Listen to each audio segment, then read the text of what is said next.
Assalamualaikum warahmatullahi wabarakatuh. Salam sejahtera untuk kita semua.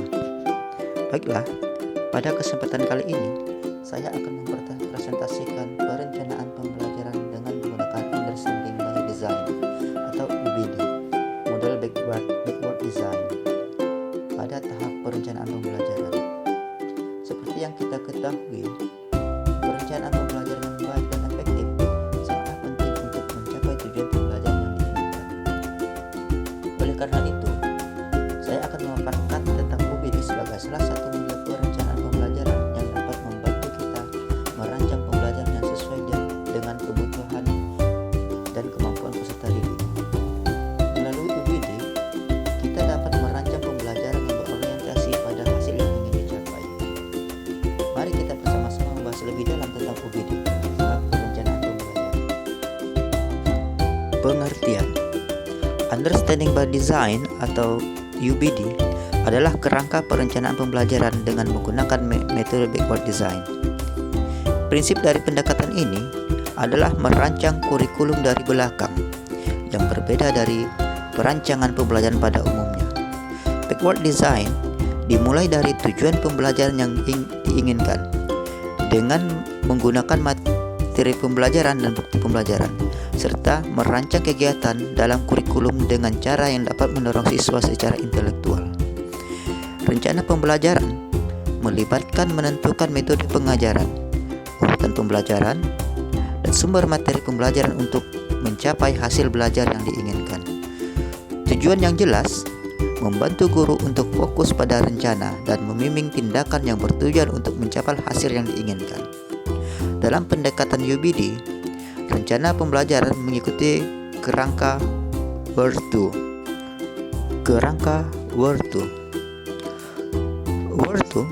merupakan kerangka konseptual dalam pendekatan Understanding by Design. Kerangka ini membantu guru untuk merancang pembelajaran yang mengarahkan pada: yang pertama, pengalaman dan instruksi belajar seperti apa yang memungkinkan siswa mencapai hasil yang diinginkan. Yang kedua, pada tahap ini, guru merencanakan langkah-langkah beserta kegiatan pembelajarannya. Understanding by Design mengikuti kerangka kerja Where-to untuk membantu guru merancang pembelajaran dan pengalaman yang efektif. Where-to sendiri merupakan sebuah akronim dari kerangka backward design, di mana akronim dari Where-to ini menjadi panduan bagi guru dalam merancang pembelajaran. Yang pertama, where and what, kemana arah pembelajaran dan apa yang diharapkan. Kedua, hook and hold, mengaitkan dan mempertahankan minat peserta didik. Yang ketiga, equip, membantu peserta didik memahami ide dasar dan mengeksplorasi masalah dalam pembelajaran. Yang keempat, rethink and revise, memikirkan kembali dan merevisi pemahaman peserta didik terkait hasil belajar mereka. Yang kelima, exhibit and evaluate, evaluasi hasil belajar. Keenam, tailor, sesuaikan dengan kebutuhan dan minat dan gaya belajar peserta didik. Yang ketujuh, organize, yaitu mengorganisasi agar peserta didik terlibat secara keseluruhan dan pembelajaran berjalan efektif. Adapun pertanyaan pemandu dalam penyusunan rencana pembelajaran berdasarkan backward design adalah sebagai berikut. Pertama itu, kegiatan, pengalaman, dan pelajaran apa yang mengarahkan pada pencapaian hasil yang diinginkan. Yang kedua, bagaimana agar rencana pembelajaran dapat membantu pemahaman, pembelajaran bermakna, dan transfer pengetahuan peserta didik. Yang ketiga, bagaimana topik pembelajaran diurutkan dan dibedakan untuk mengoptimalkan pencapaian bagi semua peserta didik. Yang keempat, bagaimana progres pembelajaran dimonitor. Yang terakhir, apakah arus pembelajaran pada tahap ini selaras dengan tahap 1 dan tahap 2. Implementasi atau penerapan Understanding by Design. Yang pertama, menentukan metode asesmen. Rancangan asesmen harus selaras dengan tujuan pembelajaran dan berikan kesempatan bagi peserta didik untuk menunjukkan pemahaman mereka dalam berbagai cara. Yang kedua, tentukan bukti yang dapat diterima. Pada tahap ini, coba ciptakan pengalaman belajar yang mendukung pemahaman siswa yang selaras dengan tujuan dan penilaian pembelajaran Anda. Yang ketiga, buat rencana pembelajaran. Perencanaan ini harus difokuskan untuk membantu siswa mencapai pemahaman yang mendalam tentang konten atau materi pembelajaran. Yang keempat, refleksi dan revisi. Gunakan atau manfaatkan umpan balik ini untuk merevisi rencana pembelajaran dan meningkatkan pembelajaran Anda selanjutnya. Kelebihan menggunakan pendekatan understanding by design. Ada beberapa keuntungan dalam penerapan understanding by design dalam pembelajaran, di antaranya. Pertama, backward design dapat membantu guru untuk membuat unit tematik yang benar-benar dapat membantu guru untuk membuat pembelajaran yang bermakna dan menarik, sehingga siswa dapat mengalami pembelajaran yang berkesan. Kedua, backward design membantu guru mengembangkan kurikulum dengan memikirkan tujuan akhir pembelajaran dan memfokuskan pembelajaran pada informasi khusus untuk diajarkan. Yang ketiga, backward design membantu guru memfokuskan pembelajaran pada konten yang diajarkan dan memberikan cara untuk memastikan keselarasan antara hasil yang diinginkan, asesmen, dan kegiatan pembelajaran itu sendiri. Kekurangan menggunakan pendekatan understanding by design. Meskipun penerapan understanding by design memiliki banyak kelebihan, namun juga ada beberapa kekurangan dalam penerapan pendekatan ini. Di antaranya, yang pertama, dalam desain ini kesulitan dapat muncul ketika menilai siswa tentang pemikiran atau perasaan mereka terhadap suatu topik.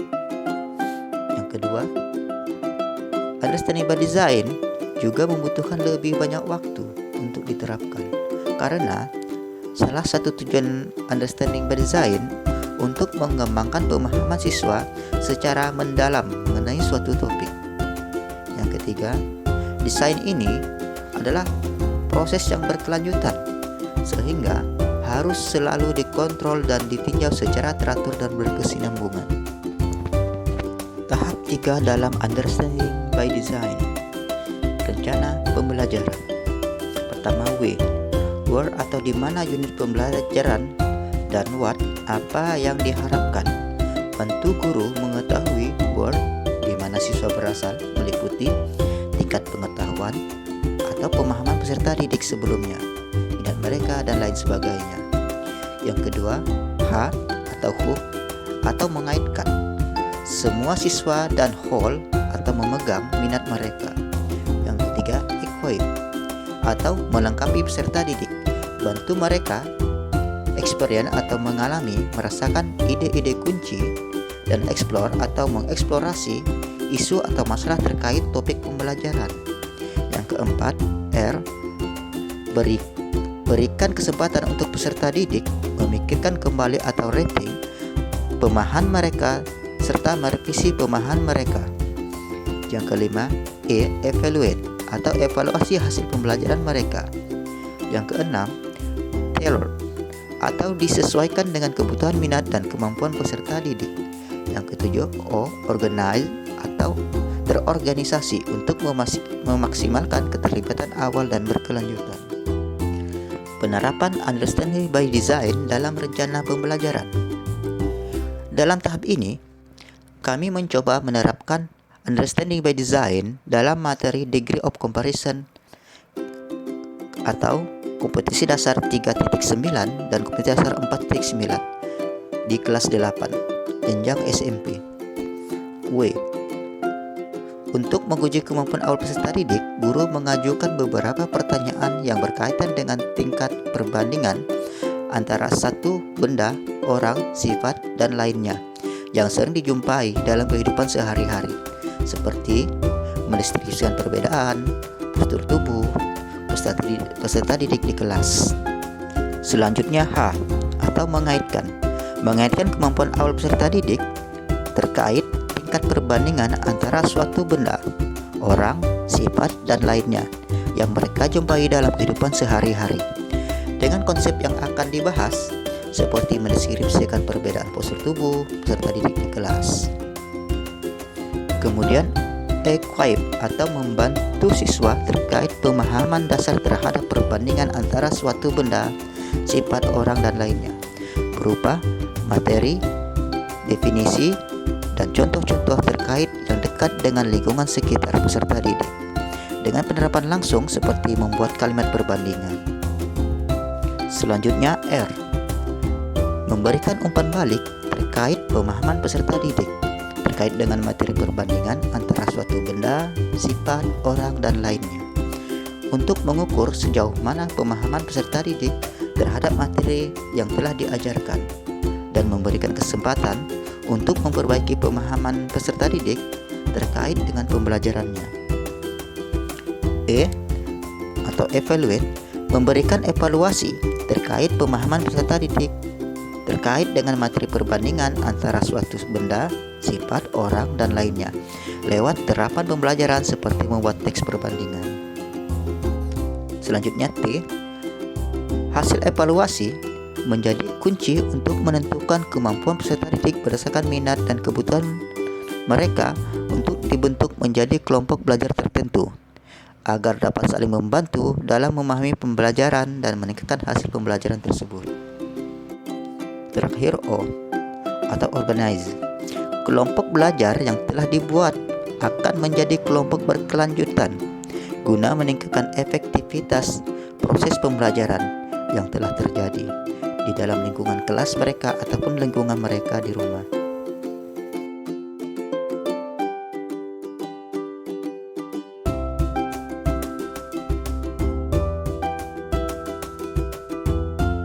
Demikian penjelasan dari kelompok kami terkait understanding by design, tahap perencanaan pembelajaran. Apabila ada hal atau pertanyaan yang ingin ditanyakan, silahkan tuliskan di kolom komentar.